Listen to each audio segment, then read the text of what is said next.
വിഷു എന്താണെന്ന് എല്ലാവർക്കും അറിയാം. അറിയാത്തവർക്കായിട്ട് ഒരു ചെറിയ വീഡിയോ ഞാൻ ഇതിനു മുൻപ് പോസ്റ്റ് ചെയ്തിട്ടുണ്ട്.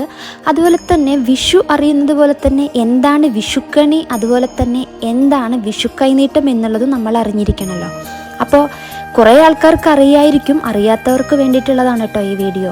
അതുപോലെ തന്നെ വിഷുക്കണി ഒരുക്കാറുണ്ട്, വിഷു കൈനീട്ടം കൊടുക്കാറുണ്ട്. പക്ഷേ എല്ലാവർക്കും അതിനെക്കുറിച്ച് വലിയ ബോധം ഉണ്ടായി എന്ന് നമുക്ക് പറയാൻ പറ്റില്ല.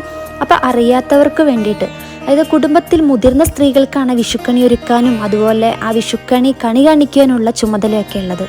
അങ്ങനെയാണ് സാധാരണ പറയാറ്. ഇനി നമ്മുടെ പ്രധാനപ്പെട്ട ആ വിഷുക്കണി എങ്ങനെയാണ് ഒരുക്കുന്നത് എന്ന് നോക്കാം. തേച്ചൊരുക്കിയ ഓട്ടുരുളിയിൽ അരിയും നെല്ലും ഉപയോഗിച്ച് പാതി നിറച്ച് അതിൻ്റെ കൂടെ അലക്കിയ മുണ്ടും പൊന്നും വാൽക്കണ്ണാടിയും കണിവെള്ളരിയും കണിക്കൊന്നയും പഴുത്ത അടക്കയും വെറ്റിലയും കൺമഷി ചാന്ത് സിന്ദൂരം നാരങ്ങ എന്നിവയും കിഴക്കോട്ട് തിരിയിട്ട് കത്തിച്ച നിലവിളക്കും നാളികേരപ്പാതിയും ശ്രീകൃഷ്ണന്റെ വിഗ്രഹവും വെച്ചാണ് വിഷുക്കണി ഒരുക്കുക. അതുപോലെ കണിക്കൊന്ന പൂക്കൾ വിഷുക്കണിയിൽ നിർബന്ധമാണ്, അതെല്ലാവർക്കും അറിയാം.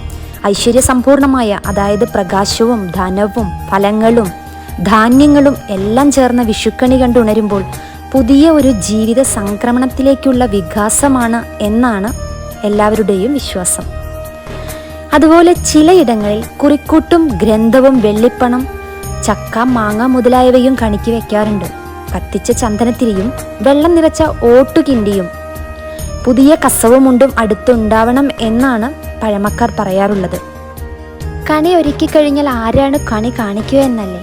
അതായത് നമ്മുടെ വീട്ടിലെ പ്രായമായ ആൾക്കാർ, പ്രായമായ സ്ത്രീകളായിട്ടുള്ളവർ രാത്രി കണി ഒരുക്കി ഉറങ്ങാൻ കിടക്കും.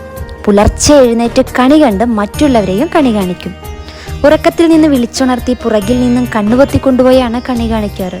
കുടുംബാംഗങ്ങൾ എല്ലാവരും കണി കണ്ടാൽ പിന്നെ വീടിൻ്റെ കിഴക്ക് വശത്ത് കണി കൊണ്ടുചെന്ന് പ്രകൃതിയെ കണി കാണിക്കണം.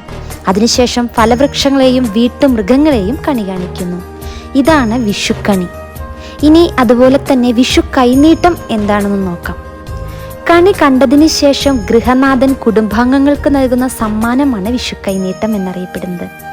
ആദ്യകാലങ്ങളിൽ നൽകിയിരുന്നത് സ്വർണം, വെള്ളി എന്നിവയിലുണ്ടാക്കിയ നാണയങ്ങളായിരുന്നു. വർഷം മുഴുവനും സമ്പൽ സമൃദ്ധി, ഐശ്വര്യം എന്നിവ ഉണ്ടാകട്ടെ എന്ന് അനുഗ്രഹിച്ചുകൊണ്ടാണ് കൈനീട്ടം നൽകുന്നത്.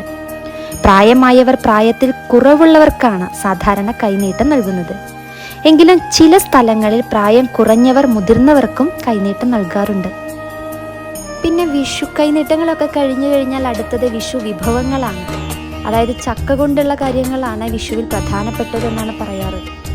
ചക്ക വറുത്തത്, അതുപോലെ തന്നെ ചക്ക എരിശ്ശേരി, അങ്ങനെയുള്ള വിഭവങ്ങളൊക്കെ ആയിരിക്കും കൂടുതലായിട്ടും കാണാറ്.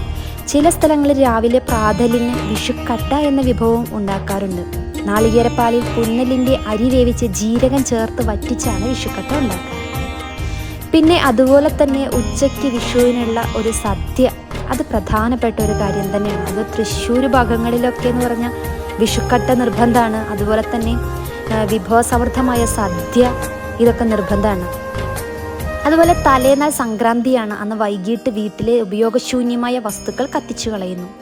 വീടൊക്കെ ശുദ്ധിയാക്കി പുതിയ വർഷത്തെ വരവേൽക്കുകയാണ് ഇതിൻ്റെ ഉദ്ദേശം. അതുപോലെ വീടുകളിൽ പടക്കം പൊട്ടിക്കുക, അതുപോലെ കേരളത്തിലൊക്കെ വിഷു പടക്കങ്ങൾ കത്തിക്കുക എന്നുള്ളത് സാധാരണ പതിവാണ്. പിന്നെ വിഷുനാളിലെ കാലത്തും അതുപോലെ കണി കണ്ടിട്ട് വൈകുന്നേരത്തും ചിലപ്പോൾ ഇത് ചെയ്യാറുണ്ട് കേട്ടോ. അപ്പോൾ വിഷുക്കണിയുടെയും വിഷു കൈനീട്ടത്തിൻ്റെയും ഒക്കെ ഈ ചെറിയൊരു വീഡിയോ നിങ്ങൾക്ക് ഇഷ്ടമായെങ്കിൽ തീർച്ചയായിട്ടും ഒന്ന് ലൈക്ക് ചെയ്യുക. അതുപോലെ ചാനലിന് സബ്സ്ക്രൈബ് ചെയ്യുക കേട്ടോ.